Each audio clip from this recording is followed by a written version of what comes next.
Bonjour et bienvenue sur Automoto pour essayer la Mercedes AMG SL 63, une version restylée de la 6e génération de SL lancée en 2012. Ce nouveau modèle reçoit une nouvelle face avant avec une calandre redessinée et des optiques entièrement à LED. La partie arrière est elle aussi équipée de nouveaux feux et d'un bouclier spécifique qui allonge son porte-à-faux de 14 mm. Les designers ont également remodelé le long capot bosselé avec de larges entrées d'air. La version SL63 abrite un V8 biturbo 5,5 litres à injection directe essence de 585 chevaux, signé par le département sportif AMG. Notre modèle d'essai dispose du pack Sport Black AMG à 1 100 € avec des éléments noirs brillants au niveau des rétroviseurs, des bas de caisse ou encore des 4 sorties d'échappement.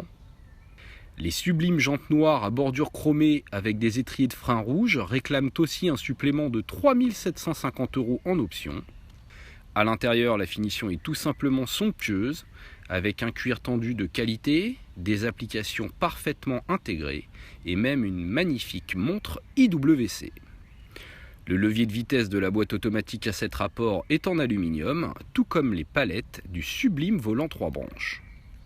Les larges fauteuils en cuir à réglage électrique sont chauffants, massants, ventilés et intègrent même un système de chauffage de nuque.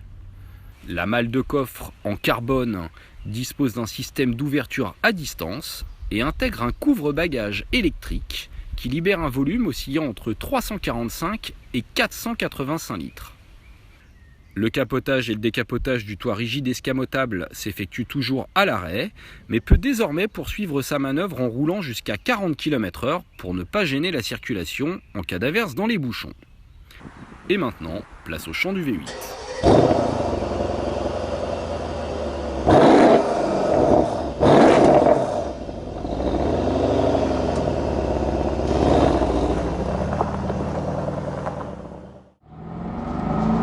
C'est toujours un bonheur d'être au volant du SL, qui est confortable comme une grande routière, une limousine, avec des sièges qui gonflent dans les virages. Donc là, vous voyez, je prends à droite et hop, j'ai le coussin à gauche qui se gonfle pour bien me maintenir. Ça, c'est vraiment top.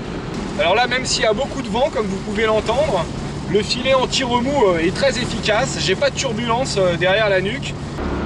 Sur cette version restylée, désormais, le SL propose toutes les aides à la conduite, la lecture des panneaux de signalisation, le freinage automatique d'urgence, l'avertisseur de collision, etc. Alors, bien qu'on ait des modes de conduite qui sont prédéterminés, on peut aussi intervenir indépendamment sur l'anti-patinage, sur la suspension et la boîte de vitesse avec ses boutons. Et maintenant, on va passer en mode race. Et là, ça ouvre les valves à l'échappement. On n'a plus du tout le même engin.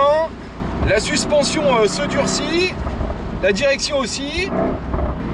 Alors même si le moteur est turbo compressé, il chante comme un Atmo, il crépite.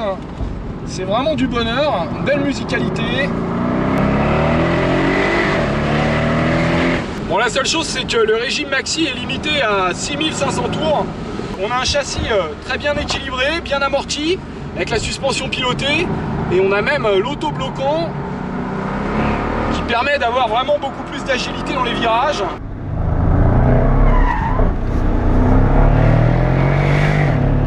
Ça freine plutôt bien, même si j'ai pas l'option carbone céramique. Alors par rapport aux autres SL, évidemment, la suspension est plus ferme, et ça reste confortable. En consommation, il faut prévoir 15 litres minimum. Et en matière de tarif, il faudra prévoir 181 400 € hors option et hors malus écologique de 8 000 €. C'est le prix de l'excellence. Allez, à bientôt sur Automoto. Hihi.